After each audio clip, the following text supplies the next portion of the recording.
ঈদের আগে last cabinet meeting হলো। ঈদ পৌঁছানোর এই ছুটির সময়টাতে যা যা ইস্যু আসতে পারে সেগুলো নিয়ে মাননীয় প্রধানমন্ত্রী আলোচনা করলেন। কিছু মন্ত্রণালয় থেকে কিছু ইস্যু উত্থাপিত হয়েছিল, ফাইন্যান্স মন্ত্রণালয় থেকে, সেটা বিগত 24-25-এর বাজেট রিলেটেড, আগামীতে আমাদের এনার্জি প্রোডাক্ট নিয়ে এবং আরও কিছু সামাজিক বিষয় যেটা একটু উদ্বিগ্ন তৈরি করছে আর কি সমাজের ভেতরে, সেগুলো নিয়ে কিছু আলোচনা হলো। কিছু ডিসিশনস হয়েছে যেটা ক্যাবিনেট সেক্রেটারি আপনাদেরকে জানিয়ে দেবেন। বাট পুরো আলোচনাটাই আজকের প্রত্যেকটি ইস্যুই ছিল ইদার আপনার জাস্ট অফিশিয়াল বেসিক্যালি আসার প্রয়োজন ছিল, তার জন্য এসেছে।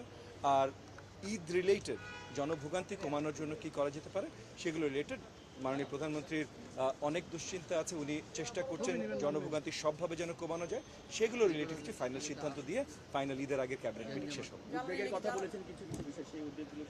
সামাজিক কিছু জিনিস সেটা ক্যাবিনেট সেক্রেটারি আপনাদেরকে ক্লিয়ার করবেন। এই যে সমাজে কিছু অরাজকতা হচ্ছে সেগুলো কিভাবে আমরা কন্ট্রোলে আনতে পারি সেগুলো নিয়ে আলোচনা।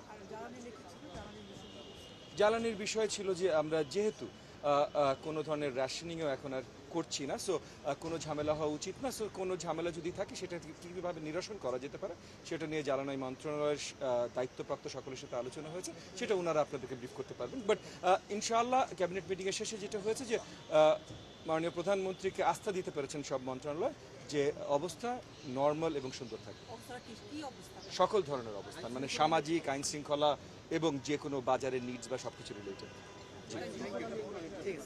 আলাদাভাবে কিছু হয়নি, শক্তভাবে সব কিছু থাকার অবস্থা। Thank you.